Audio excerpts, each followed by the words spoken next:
주변 문과 친구들 보면 수학을 어려워하거나 싫어하는 포인트는 뭔 것 같아? 사실 내가 보기엔 이런 친구들은 대부분 수학에서 조금 기초에 어려움이 있지 않았나? 나는 이제 개념을 한번 배울 때 이해가 안 되면 가장 효과적인 방법이 라고 생각을 해. 나 같은 경우에도 수학 개념은 일단 기본적으로 외울 필요가 없다고 생각을 해. 이 책을 통해서 약간 그런 그림으로 좀 스토리로 이해할 수 있는 그러한 부분이 있는 게 안녕하세요. 의료학과 21학번 한지민입니다. 오늘은 수학 잘하는 문과생들의 수학 공부법에 대해서 얘기해보려고 하는데요. 문과 성향 친구들에게 딱 맞는 수학책도 함께 소개해드릴 예정이니 끝까지 함께 시청해주셨으면 감사하겠습니다. 그리고 오늘 주제에 딱 맞는 친구 한 명도 제가 섭외해봤는데요. 저희 대원외고 동기이자 수능 수학 만점인 친구 직접 자기소개 한번 부탁드리겠습니다. 네, 안녕하세요. 경영학과 21학번 다니고 있는 박창준이라고 합니다. 사실 문과생이라고 하면 일단 수학을 싫어하고 보는 경우가 많잖아. 주변 친구들 중에서 그런 친구들도 많았을 테고. 그래서 이것부터 함께 공유해보면 좋을 것 같은데, 나는 어릴 때부터 수학을 좋아했다? 아니면 싫어했다? 하나, 둘, 셋. 좋아했다. 나도 어릴 때부터 수학을 좋아하는 편이었던 것 같아. 되게 뻔한 답변일 수도 있겠는데, 뭐 예를 들어서 국어, 특히 문학 같은 경우에는 어쨌든 사람이 살아온 배경이나 경험에 따라서 똑같은 글을 해석하는 그 경향성이 다를 수가 있는데, 이제 시험에서는 정답을 어쨌든 하나로 수렴시켜야 되니까 억지로 좀 통념을 학습한다 라는 느낌을 좀 받았던 것 같아. 그래서 그런 부분이 좀 안 맞았던 반면에 수학 같은 경우에는 이제 다양한 문제 풀이법들이 결국엔 하나의 어떤 명확한 답으로 귀결된다는 점이 나는 되게 매력적으로 느껴졌어서 수학을 어릴 때부터 좋아했던 것 같아. 나는 좀 더 구체적으로 설명을 하면은 이게 대수 부분이랑 기하 부분을 좀 나눠 생각해 볼 수 있을 것 같아. 대수 부분 같은 경우에는 확실히 어릴 때부터 좀 많이 좋아했었어. 그래서 우리 초등학교 때 약간 문제풀이 하다 보면은 네모에 들어갈 숫자 구하기 이런 문제들 있잖아. 고등학교까지 가서도 이런 방정식들을 계속 좋아했었는데 사실 반대로 기하는 내가 조금 힘들어했던 부분이 있는 것 같아. 특히 초등학교 때 문제들 중에 약간 쌓기나무를 막 쌓고 옆에서 보고 앞에서 보고 이런 문제들 있잖아. 맞아. 그런 거 풀 때 조금 좀 어려웠었고 중학교 때 도형 심화 문제 풀 때도 막 보조선을 그어봐라 막 이런 문제 나올 때 좀 어려웠었는데 좌표 평면에 대해 배우고 기하를 좀 대수로 전환할 수 있는 인사이트에 대해서 알아가면서 기하에 대한 어려움을 풀어나갈 수 있었던 것 같아. 그래서 어쨌든 결정적으로 수학을 좋아했는데 그 이유는 고등학교 문과 수학이 좀 대수 중심이다 보니까 맞아. 대수에 유리한 나한테 좀 적합했던 거 아닐까 이런 생각을 가지고 있어. 다음 질문으로 수학을 잘하고 좋아했는데 우리는 외고를 왜 왔을까? 이것도 주변에서 많은 질문을 받았을 텐데 한번 너부터 대답을 해볼래? 확실한 이유가 있는 것 같아. 초등학교 때도 나 수학영재원도 다녔었고 중학교 때도 수학에 좀 관심이 많았는데 내 진로 자체가 처음에 약간 법조계 쪽에 좀 관심이 많아서 외고를 루트로 선택을 했었는데 지금은 법조계보다는 금융계를 선호하고 있기는 해. 어쨌든 문과 진로를 꿈꿔서 외고로 진학을 했었어. 그래서 사실 내가 수학에 조금 강점이 있었다 보니까 문과 진로를 꿈꾸고 외고에 갔지만 수학 부담을 조금 줄이고 영어나 사회 같은 다른 과목에 좀 집중을 하면서 외고에서 그래도 좀 좋은 성적을 얻는 데 도움이 됐던 거 아닐까 이런 생각을 가지고 있어. 나는 중학교에서 이제 고등학교 올라갈 때 진로까지는 미처 생각을 못했던 것 같고 좀 입시 전략적으로 자사고랑 외고 중에서 어디를 진학할까 고민을 하다가 그래도 영어가 입시 전략적으로 강점으로 작용을 했던 것 같아서 최종적으로 외고를 선택했고 너랑 마찬가지로 이제 내가 좋아하는 수학을 외고 안에서 어떻게 보면 좀 특별한 무기로 좀 삼을 수 있지 않을까라는 생각을 하고 진학을 했고 결론적으로는 난 잘한 선택이었던 것 같아. 본격적으로 수학 공부법 얘기 들어가기 전에 우리 수학 스펙을 간단하게 공유하고 시작을 한번 해볼까? 중학교 수학 같은 경우에는 수학 과목 자체는 올 A를 받았었고 고등학교 때는 사실 우리 학교가 조금 내신이 어려운 학교이기도 했었어서 내신을 한 2점대 정도에서 받았었고 수능 수학 자체는 나영이었는데 그 당시에 100점을 받았었어. 나도 상당히 비슷한데 일단 중학교 때도 등급으로는 A를 유지를 했었던 것 같고 고등학교 수학 내신도 나도 2점대를 받았었고 그리고 모의고사는 항상 거의 뭐 만점에 가까운 1등급을 받았었고 마찬가지로 2021년도 수능 수학은 만점. 그리고 사실 나는 이과로 전향해서 수능을 한 번 더 봤었거든. 그래서 2022년도 이과로 전향한 후에 수학 성적도 원점수는 96점 그리고 백분위 99를 받았었던 것 같아. 그러면 고등학교 때 수학을 잘할 수 있었던 나만의 그런 공부법이 있다면 공유해봐 줄 수 있어? 평상시에 어떻게 공부했는지 그리고 좀 내신 준비, 데뷔할 때 어떻게 했는지를 좀 나눠서 생각해보면 좋을 것 같은데 내가 야구를 좀 좋아하거든. 예시를 야구 선수의 루틴으로 좀 들어 생각을 해보면은 평상시에 야구 선수들은 뭐 러닝도 하고 웨이트도 하고 이렇게 기본기를 좀 많이 갖춰 나가잖아. 경기 들어가기 직전에는 피칭 연습, 배팅 연습하면서 좀 더 기술 훈련에 집중을 한단 말이지. 그래서 나 같은 경우에도 평상시에는 기본기 갖추는 거에 좀 더 집중을 하고 내신 데뷔 기간에는 그 기본기를 응용을 해가지고 문제를 푸는 연습 이런 식으로 많이 집중을 했던 것 같아. 좀 더 자세히 설명을 해보자면 기본기 자체라는 거는 내가 생각하기에는 중학교 수학 그리고 고등학교 1학년 수학 특히 중학교 과정에서 여러 그 도형 기본기들 있잖아. 막 넓이 구하고 성질 같은 거 그다음에 뭐 각 이런 거 구하는 거 이런 다양한 것들에 대한 좀 기본기를 좀 잘 갖춰야 될 것 같고 수학 상 부분에서도 뭐 다항식 인수분해라던가 방정식을 잘 푸는 방법 그리고 좌표 평면에 그래프를 나타내는 방법 이런 것들에 대한 학습이 좀 필요하지 않나 라는 생각을 해. 그래서 이런 기본기를 한번 점검해보고 갖추는 게 평상시에 좀 필요한 것 같고 그 다음 이러한 좀 기본기가 갖춰졌으면은 문제풀이 해야 되는데 이런 기본기 부분에 대해서는 어느 정도 선행이나 고난도 문제풀이 같은 걸 통해서 평상시에 좀 대비를 해두는 게 필요하지 않나. 그냥 시중 문제집을 너가 별도로 구입을 해서 이렇게 풀었다고 보면 될까? 평상시에 시중 문제집을 가지고 공부를 하는데 사실 시중 문제집 어떤 거를 쓰는지는 다 각자 약간 조금씩 취향이 다를 수 있겠지만 기본적으로 유형별로 좀 정리되어 있는 문제집을 쓰는 게 좋지 않을까. 센이라던가 뭐 마플 뭐 이런 문제집들이 유형별로 좀 정리되어 있는 게 있으니까 그런 걸 사서 난 좀 풀어봤던 것 같아. 그리고 뭔가 새로운 유형을 공부할 때 처음부터 강의를 보거나 해설지를 보는 게 효율적이지 않냐라고 물어볼 수 있을 것 같은데 그렇게 하면은 좀 기본기가 많이 부족해져가지고 응용 능력이 취약해지고 신유형이 나왔을 때 많이 당황할 수 있는 문제가 있는 것 같아. 그래서 이러한 기본기에 대한 준비도 상당히 중요하고 이러한 데뷔를 하기 가장 좋은 시기는 진짜 확실히 방학 때 여름 겨울 방학 때 이런 준비를 많이 하는 게 중요한 것 같아. 이 내신 데뷔 기간에는 사실 하나하나 좀 탐구하고 이러는 여유는 없잖아. 우리가 내신 데뷔 기간 길면은 한 2-3주 정도 우리가 내신 준비를 하는 것 같은데 타임 어택이 수능 대비해서 엄청 심하잖아. 우리 수능은 100분이지. 수능은 100분 이루어지는 반면에 내신 시험 같은 경우에는 50분? 그치, 50분 맞아. 이렇게 엄청 짧게 이루어졌던 것 같은데 타임 어택이 심하기 때문에 유형별로 최적의 문제 풀이법을 좀 연구해야 될 것 같아. 평상시에 내가 공부해 놓은 그런 풀이법과 더불어서 내가 좀 어려운 문제가 있다, 어려운 유형이 있다 그러면 그 유형에 대해서는 해설을 찾아보고 아니면 영상을 찾아보고 하면서 그 유형에 맞는 풀이법을 따로 좀 체화했다고 해야 되나? 약간 그런 연습을 한 것 같아. 너는 어떤 식으로 준비했었어? 우리 학교 같은 경우에는 이제 시험 기간 때마다 학교에서 몇백 문제짜리 프린트를 이렇게 배부를 해줬잖아. 맞아, 그리고 맞아. 거기 안에서 변형돼서 주로 출제가 됐었고 그래서 이 학교 프린트는 최소 3회독은 하면서 정말 다양한 풀이법들을 적용해보고 너가 아까 말한 대로 최적의 풀이법을 완전히 체화시켜서 기계적으로 풀 수 있게끔 노력을 했던 것 같고 정시 공부 당연히 이것만으로는 충분하지 못했고 실전 모의고사를 정말 수없이 풀면서 좀 실전 감각을 익히려고 하는데 집중을 했던 것 같아. 그래서 실제로 수능 한 한두 달 전에는 하루에 막 실전 모의고사 2-3개씩 풀고 완전 이렇게 집중적으로 실전 감각을 키우려고 노력했던 시기도 있었던 것 같아. 수능에 가면은 좀 처음 보는 유형도 나오기도 하고 또 맞아. 엄청 쉬운 문제에서 오히려 당황을 하기도 하잖아. 그래서 평상시에 좀 기본기를 갖춰놓고 그걸 바탕으로 좀 모의고사 같은 걸 많이 풀어보면서 새로운 유형 또 고난도 유형에도 약간 언제든 플렉시블하게 대처할 수 있는 그런 능력을 갖추는 게 필요하지 않나 그런 생각이 드는 것 같아. 그러면 초중 수학 공부 과정을 잠깐 짚고 넘어가면 초등 때는 수학 공부를 혹시 어떻게 했었어 너는? 초등학교 수학 때는 열심히 뭐 학원을 다닌다거나 선행을 하거나 이런 거에 집중을 하지는 않았고 사실 우리 초등학교 때 보면은 영재 수학 학원 같은 게 있었어. 그치. 뭐 사고력 Y지만 수학. 아니면 뭐 사고력 수학 이런 것들이 몇 개 있었는데 이러한 곳에 부모님께서 좀 등록을 해주셔서 올림피아드 문제 같은 거 도전을 해보긴 했었는데 내가 막 수학의 천재는 아닌 것 같았어. 그래서 너무 어려워서 이러한 수학 문제를 푸는 거는 결국에는 좀 포기를 하긴 했는데 그래도 그때 좀 끈기 있게 문제에 매달려본 경험 이런 훈련해본 게 좀 많이 도움이 됐던 것 같아. 그리고 이런 수학 학원에서 공부한 거 외에 집에서도 동생들이 내가 2명 있는데 그 동생들 2명이 수학 문제 같은 거 가져오면 같은 초등학생인데도 좀 약간 도와주려고 하고 막 이런 거 좀 같이 풀어주고 이러한 경험이 내 자체의 공부도 점검해볼 수 있는 그러한 도움을 주지 않았나?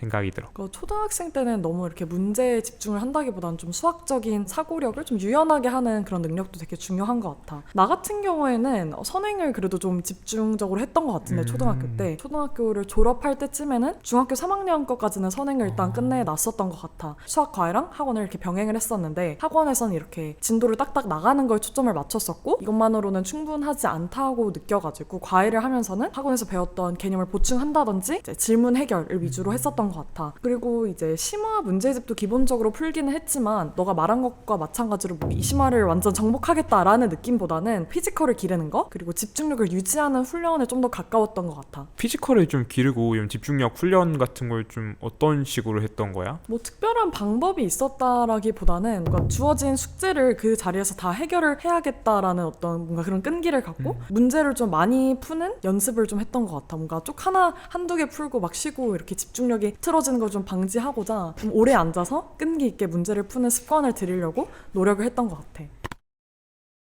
그러면 우리 주변 문과 친구들 보면 수학을 어려워하거나 싫어하는 포인트는 뭔 것 같아? 수학을 좀 어려워하는 친구들, 우리가 문과 학교다 보니까 주변에 많이 있었던 것 같은데 맞아. 열심히 해도 좀 성적이 안 오르거나 그런 어려움을 겪는 친구들이 있었어. 사실 내가 보기엔 이런 친구들은 대부분 중학 수학이나 1학년 수학에서 조금 기초에 어려움이 있지 않았나, 기본기를 잘 갖추지 않았나 하는 생각이 조금 드는 것 같은데, 근데 이러한 친구들을 좀 봤을 때 일단 방학 때 좀 선행을 무리하게 하고 그다음에 유형별 풀이법을 좀 강제로 넣으려다 보니까 이러한 응용 능력 그리고 좀 심화 문제 대처 능력에서 좀 어려움을 많이 겪는 것 같다는 생각을 했어. 혹시 너는 어떻게 생각해? 나는 좀 열심히 하는데도 성적이 잘 안 나오는 친구들보다 애초에 처음부터 흥미를 못 느끼는 친구들을 좀 더 봤던 것 같아서 그 친구들 얘기를 해보자면 다른 과목들처럼 공식이나 풀이법을 암기하려고 하는 데서 수학을 좀 싫어하거나 어려워하는 그런 포인트들이 생기는 것 같아. 그렇게 되면은 결국에는 조금이라도 그게 변형되거나 응용됐을 때 취약해지기 마련이거든. 그래서 그런 문제도 있는 것 같고, 난 문과라서 원래 뭐 수학을 못한다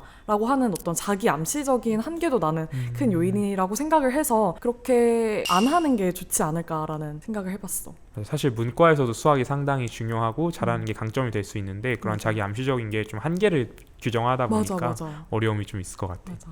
그러면 우리 수학 개념을 공부할 때 단순히 외우는 것이 아니라 이해하기 위한 나만의 노하우나 방법이 있었다면 한번 공유를 해보면 좋을 것 같아. 나는 이제 개념을 한번 배울 때 이해가 안 되면 가장 효과적인 방법이 사실 바로 문제로 넘어가는 거라고 생각을 해. 이거는 지금 내가 대학교 고학년이 돼서까지 잘 써먹고 있는 방법인데, 이제 추상적인 용어들이랑 공식들로 가득 찬 그런 개념 파트들만 보면은 뭔가 약간 붕 뜨는 느낌이 드는 그런 상황이 발생할 수밖에 없다고 생각을 해. 그래서 나는 그럴 때마다 정말 쉬운 예제부터 시작해서 이 개념이 문제에는 어떤 식으로 적용이 되는지, 그 개념에서 말한 그 용어가 이 문제에서 요거였구나, 이 공식을 이런 예제 상황에서 써먹을 수 있겠구나 하는 식으로 좀 어떻게 적용이 됐는지 확인을 했고, 또 개념으로 돌아와서 다시 개념을 다지고 그 다음에는 또 이제 더 어려운 문제를 풀면서 뭔가 이렇게 왔다 갔다 하면서 반복하는 방식이 나는 지금까지도 제일 효과적이라고 생각을 해. 나 같은 경우에도 수학 개념은 일단 기본적으로 외울 필요가 없다고 생각을 해. 오히려 약간 문과적인 느낌으로 우리의 강점인 스토리텔링 느낌으로 읽어나가는 게 상당히 중요하다고 생각을 하는데, 그래서 모든 개념을 마치 약간 사슬처럼 연결되어 있기 때문에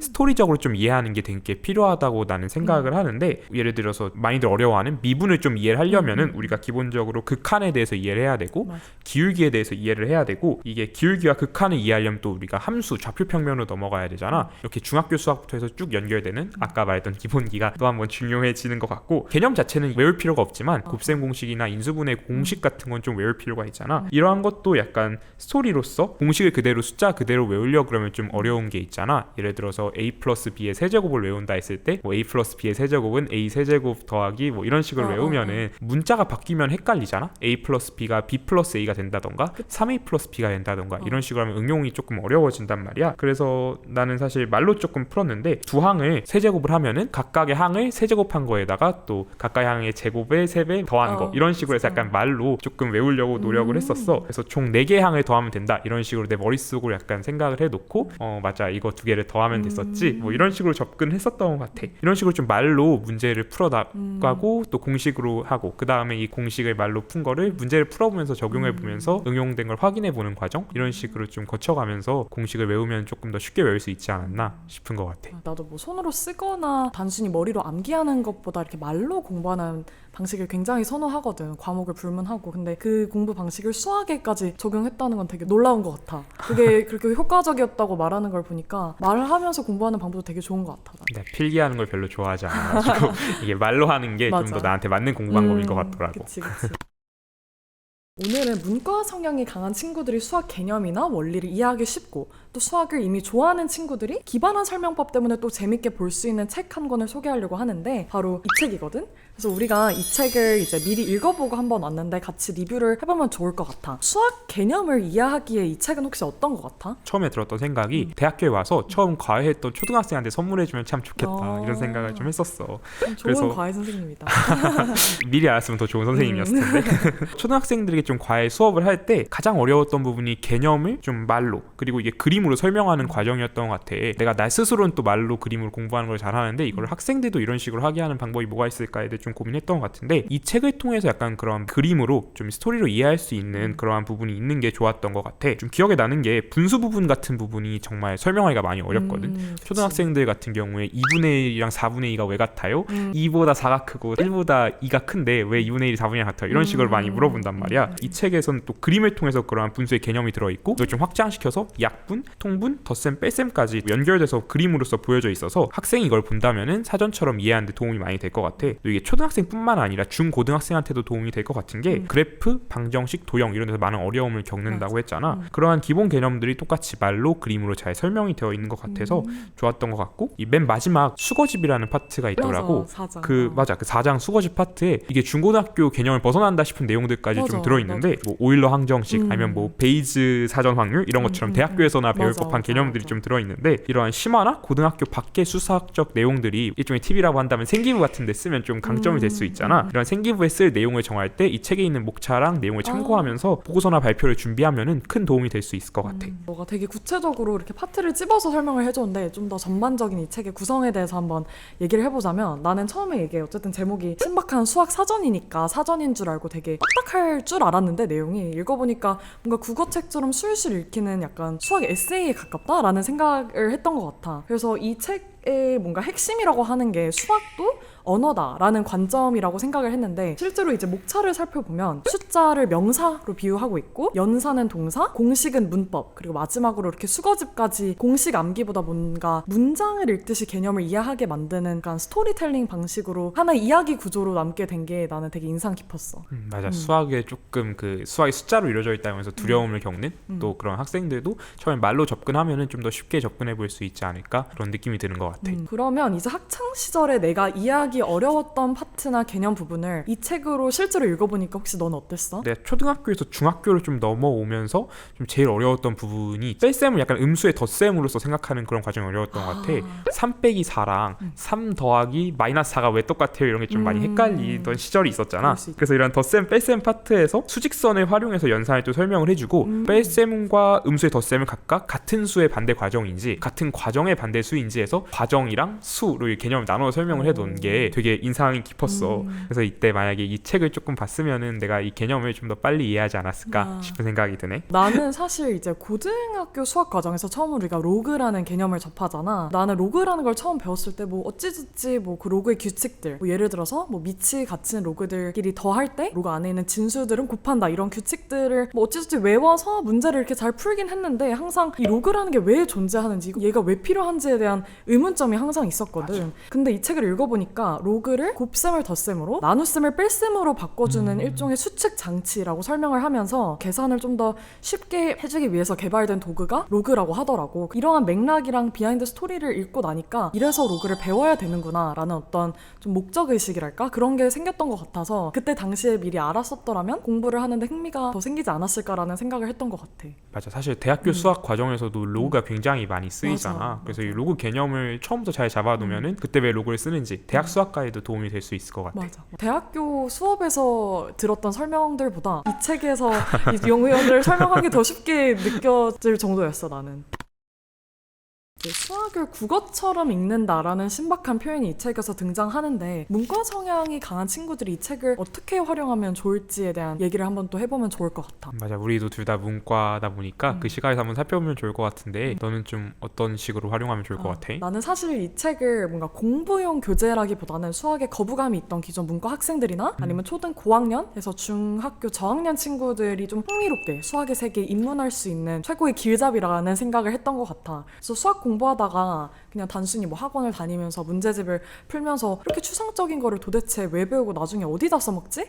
왜 배우지? 이런 소위 말하는 약간 현타가 오는 그런 경우가 많을 텐데, 그러면서 이제 심한 경우에는 수학을 포기하는 학생들도 생기거든. 그런데 이 책처럼 뭔가 개념의 유래나 비하인드 스토리를 이렇게 재밌게 읽다 보면 최소한 이래서 배우는 거구나 하고 흥미랑 좀 목적의식이 생길 수 있을 것 같다라는 생각이 들었어. 맞아. 너가 말한 것처럼 처음에 흥미를 붙이는 데도 도움이 될 것 같은데 나는 나중에 좀 개념을 공부하다 필요했을 때도 찾아볼 가치가 있다고 생각을 하거든. 새로운 개념을 공부할 때 그 개념들을 연결해가면서 스토리텔링으로 공부하는 게 중요한다고 아까도 말했었는데, 그 같은 맥락에서 이 책을 이용하면은 그런 연결 학습에도 큰 도움이 될 것 같아. 예를 들어서 좀 설명을 하면 이 책에서는 그 묶음을 알알이 이렇게 묶어주는 과정으로 설명하는 과정이 되게 많이 있는데, 처음에 묶음의 개념으로 숫자를 시각화해서 보여주는 첫 장부터 나타나. 그리고 이게 나중에 나눗셈 과정에서 또 등장을 하는데, 나눗셈이 묶음의 개수를 찾는 과정이다라는 식으로 해서 다시 한번 등장을 하는 것 같아. 또 가장 어려운 부분이 분수의 나눗셈 파트인데, 이 분수의 나눗셈을 설명을 할 때도 분수의 나눗셈이 왜 역수의 곱셈이 되는가, 이거 우리 그냥 외우는 경우 맞아, 많이 있잖아. 맞아. 그걸 이 묶음의 개수로 좀 공부를 하면은 이유가 확실히 시각화돼서 보이는 것 같더라고. 이런 식으로 개념을 연결해서 공부하는데도 좀 이 책이 좀 일관성 있게 작성이 되어 있다 보니까 도움이 될 것 같아. 너무 좋은 책 활용 방식을 너가 방금 얘기를 해준 것 같아. 그리고 저희 스튜디오 S에서 도서증정 구독자 이벤트도 한번 준비해봤는데요. 자세한 내용은 아래 고정 댓글과 설명란 참고해주세요. 그래서 이렇게 저희가 문과 출신들의 수학 공부법에 대해서 얘기를 한번 나눠봤는데요. 저희는 더 좋은 컨텐츠로 다음에 찾아뵙도록 하겠습니다. 그럼 스튜디오 S 친구들, 안녕.